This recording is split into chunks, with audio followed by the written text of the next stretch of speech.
Hello everyone, कैसे हैं friends. आशा करते हैं कि आप लोग अच्छे होंगे। तो रेलवे की एक नई भर्ती आई हुई है, जैसे कि आप सबको पता था कि रेलवे की एक नई भर्ती आई हुई है आरआरबी एनटीपीसी, जो अंडर ग्रेजुएट लेवल की। इसके पहले जो भर्ती आई हुई थी वो ग्रेजुएशन लेवल की थी, लेकिन इस बार अंडर ग्रेजुएट लेवल की है, जो कि 12वीं पास इसको कहा जाता है। इसमें आपकी क्वालिफिकेशन केवल 12वीं रखी गई है।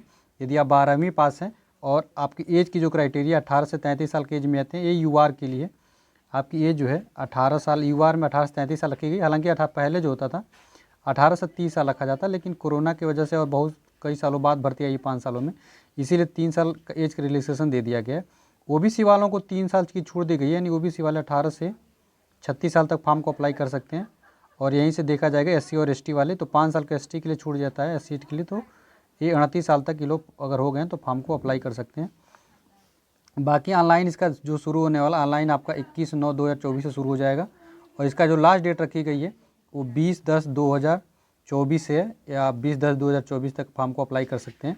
ओबीसी, एससी और एसटी की जो कास्ट सर्टिफिकेट की जो डेट रखी गई लास्ट डेट, वो 20/10/2024 के है, तो इस डेट के पहले आप लोग बनवा लीजिएगा।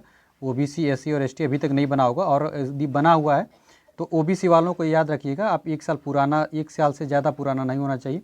और एससी और एसटी वालों का क्या है कि वो अपना कभी भी कितना भी पुराना रहेगा तो उनका चल जाता है, लेकिन ओबीसी वाले अपने 1 साल से पुराना मत रखिएगा। ईडब्ल्यूएस वाले तो नए ईयर का ही बनवा के डालिएगा, तो आपके लिए ज़्यादा बेनिफिशियल होने वाला है। अब देखेंगे कि इसमें कौन कौन सी पोस्ट आई है। तो देखिए, कॉमर्शियल कम टिकट क्लर्क, यानी जो रेलवे में यदि आपका टीटी बनने का सपना जो होता था, टीटी जो जितने लोगों का सपना था कि रेलवे में टीटी कैसे बना जाता है, तो उनके लिए फॉर्म आ गई है। यदि आपका अभी सपना है रेलवे में टीटी बनने का, तो ये बहुत बेहतरीन मौका है 12वीं पास पे और 18 से 33 साल की एज में आते हैं। तो इसमें देखिए 2022 सीट आई हुई है, बहुत ज़्यादा भर्ती, सबसे ज़्यादा जो सीट थे ये केवल टीटी की ही भर्ती है, तो बहुत ही अच्छी नौकरी है टीटी की। अकाउंट क्लर्क कम टाइपिस्ट में देखेंगे तो 361 होती है, इसमें टाइपिंग मांगी गई है, लेकिन जो टीटी में होता है इसमें टाइपिंग नहीं मांगी गई है, ये बिना टाइपिंग वाली नौकरी है। ए और ए जो ट्रेन क्लर्क है, जिसमें टाइपिंग नहीं मांगी गई, बाकी इन दोनों में टाइपिंग मांगी गई है। अकाउंट क्लर्क कम टाइपिस्ट में देखेंगे तो 361 पोस्ट आई हुई है। जूनियर क्लर्क कम टाइपिस्ट में देखेंगे तो 990 की पोस्ट आई हुई है। और ये दोनों जो होती हैं ये डीआरएम ऑफिस में नौकरी लगती है, और बहुत अच्छी नौकरी होती है। 9 to 5 जॉब होती है, 9 से 5 आपको जॉब करना रहता है। उसके बाद से आप देखेंगे तो 5 डे वर्किंग है, समझ रहे हैं, 5 दिन की नौकरी है बस, 5 डे वर्किंग रहता है, और सैटरडे संडे छुट्टी रहता है। बहुत ही मज़ा आता है आपको किसी नौकरी करने में।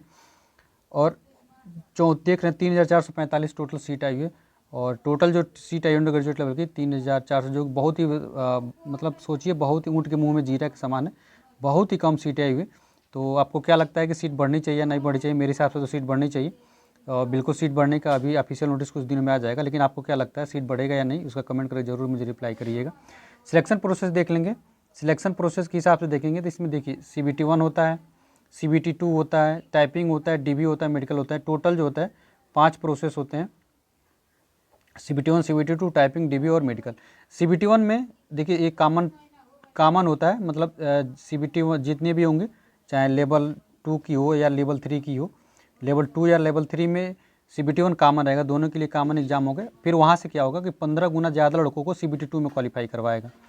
और इसके पहले क्या होता था कि CBT 2 में लेवल 1 2 की CBT 2 का जो एग्ज़ाम होता था, लेवल 2 का अलग होता था और लेवल 3 का अलग होता था, लेकिन इस बार ऐसा नहीं होने वाला है, दोनों के लिए कॉमन एग्जाम कर दिया है।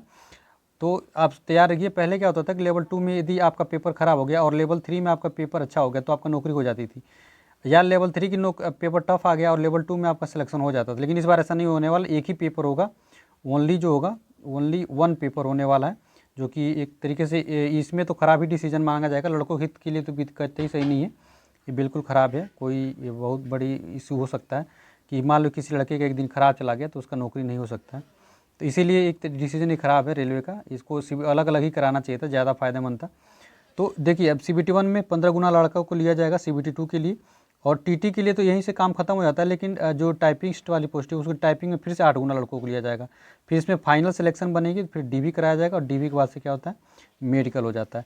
और यहाँ पे आप देख सकते हैं CBT 1 CBT 2 के लिए क्या होता है, तो कॉमन फॉर ऑल पोस्ट, यानी CBT 1 और CBT 2 चाहे लेवल 2 में आप हों या लेवल 3 में हो, आपको दोनों को कॉमन एग्ज़ाम देना रहता है।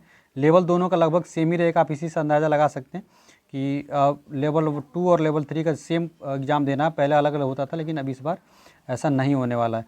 बाकी आशा करते हैं फ्रेंड्स वीडियो आपको अच्छी लगी तो वीडियो को लाइक कर दीजिएगा, चैनल को सब्सक्राइब जरूर करिएगा। मिलते हैं अगले वीडियो में, तब तक के लिए।